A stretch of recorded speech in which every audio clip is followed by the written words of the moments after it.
What's going on, everybody? Welcome back here to the Justin Diedrich channel. I've been AFK for a while on the channel, but it's draft week, so we're returning with a bang. 3 or 4 videos. Haven't decided if I'm going to do 3 or 4, but at least 3 videos before the draft and then plenty of videos after the draft. We're going to get started here. We're going to do a mock draft, filming here on Saturday, April 20th, 5 days before the NFL draft. Let's get started. Let's go with number 1 overall pick. Caleb Williams is going to be the number 1 overall pick. We know this by now. It's almost guaranteed. No other choice. Caleb Williams. At 2, I'm going to go Jaden Daniels. Where is Jaden? Jaden's... Am I missing him? Oh, he's right. Oh my gosh, they have Daniels really far. Daniels, I think, is going to be the number 2 pick. Personally, I think it's a close decision between Drake May and Jaden Daniels. Daniels had a really spectacular year. The arm strength is there. The deep accuracy is spectacular. Sometimes he can be a little bit slow on his reads, but he's extremely athletic. Good frame. Needs to learn how to slide, but Daniels, really good player. I think Washington can't really go wrong with him or Drake May. But I think if May makes it to 3, either him or Daniels is going to be the Patriots pick. Whoever Washington doesn't take. The Patriots need quarterback. Just don't overthink it. One of these guys is a really good quarterback prospect, no matter which one you get. At pick number 4, I'm going to go Marvin Harrison Jr. Don't overthink it. Take Marvin Harrison Jr. if you have him available at number 4. Arizona, you've got a guy in Kyler Murray. The defensive class for this draft isn't amazing. Go with the best prospect. At 5 here for the Chargers, this is going to be Malik Neighbors. I've been going Brock Bowers in previous mock drafts.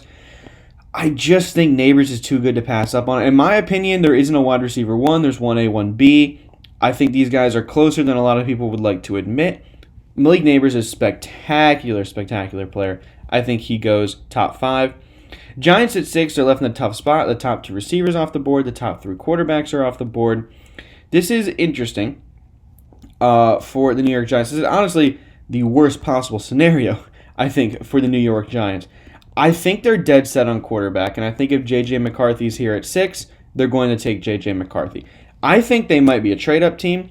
I can't do trades for this mock draft because PFF lets you pay for premium for that, so maybe eventually if I start making money off these videos, I can pay for premium and do trades with mock drafts with trades. For now, we can't. McCarthy at number 6. At 7, I've been going tackle. I'm going to continue to do that. You need to protect Will Levis. He's your franchise guy. You think you have a potential in him. You got to protect him. You got to get a franchise left tackle, potential franchise left tackle, and Joe Alt there at number 7.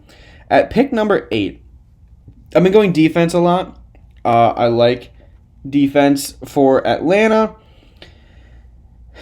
But this is tough because Rome Odunze is here, and I really want to give them a weapon for Kirk Cousins, who they've now signed.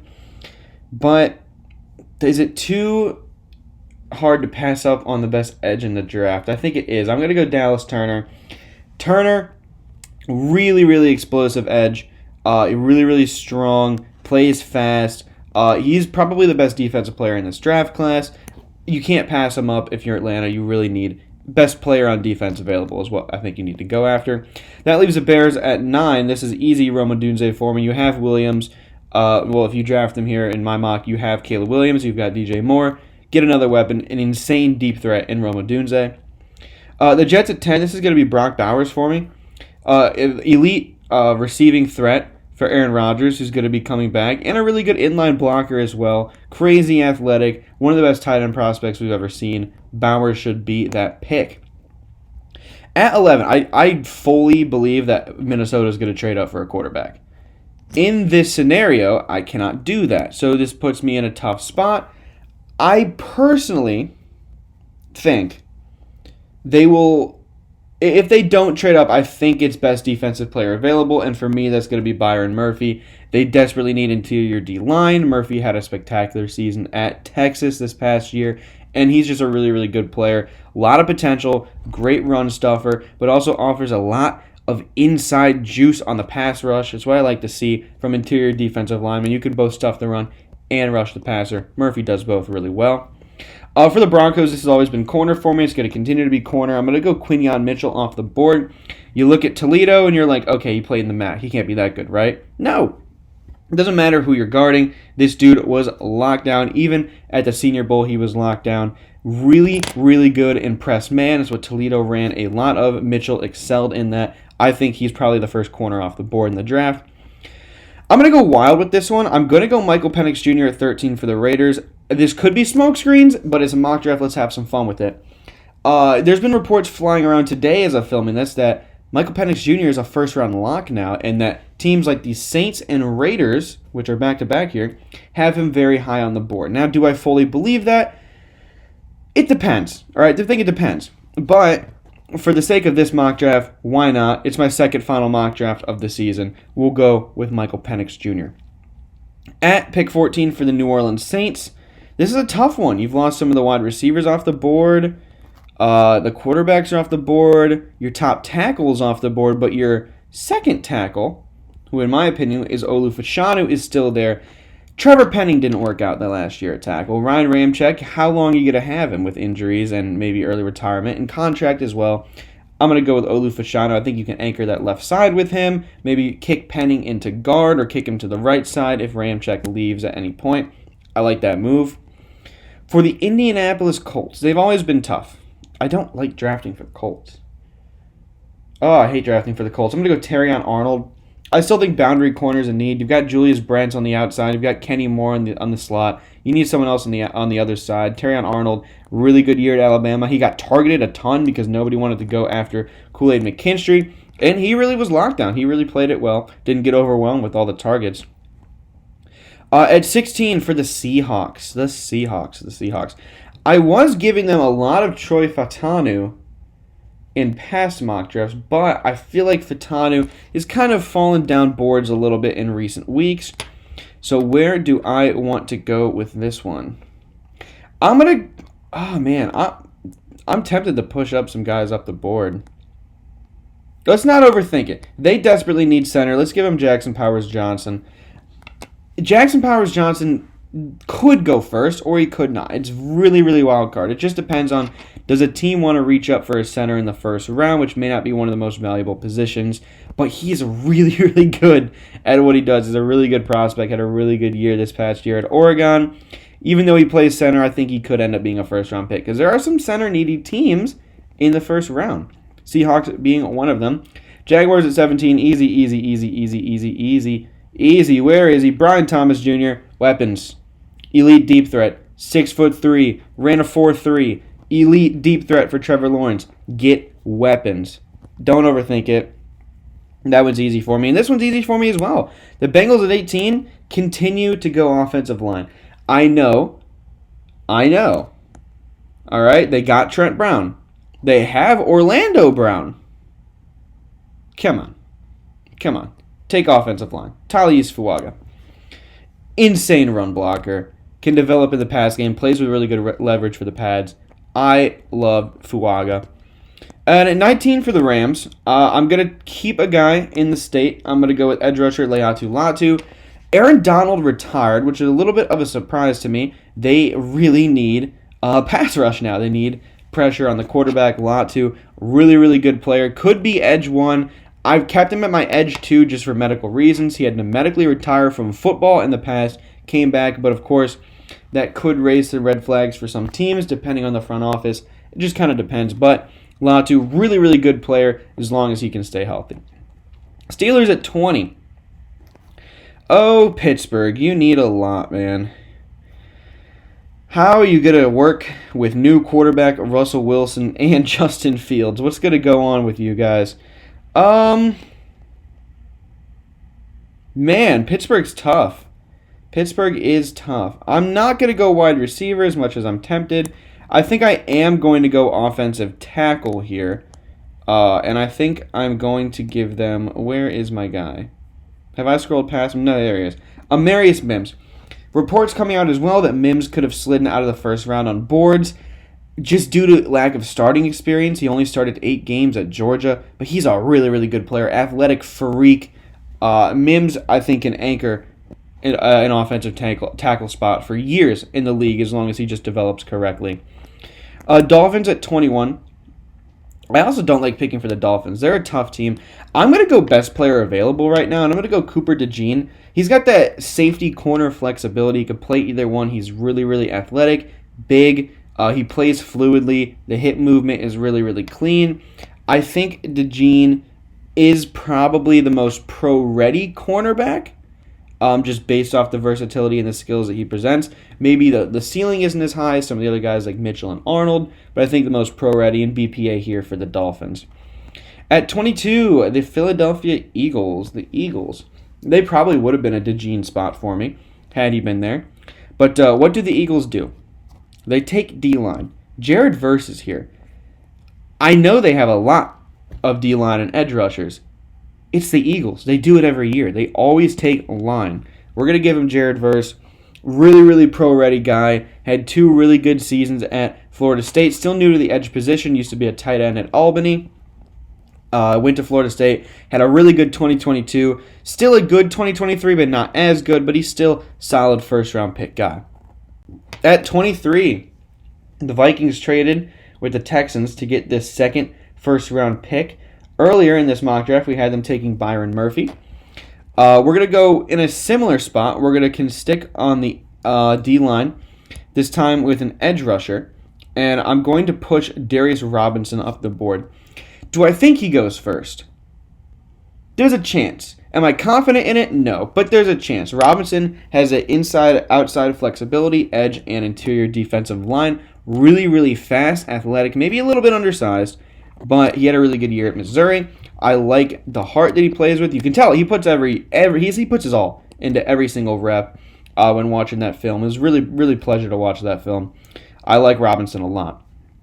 At 24 for the Cowboys, this is a wide receiver for me. This is going to be A.D. Mitchell. Keep him in the Lone Star State, going from Texas to Dallas.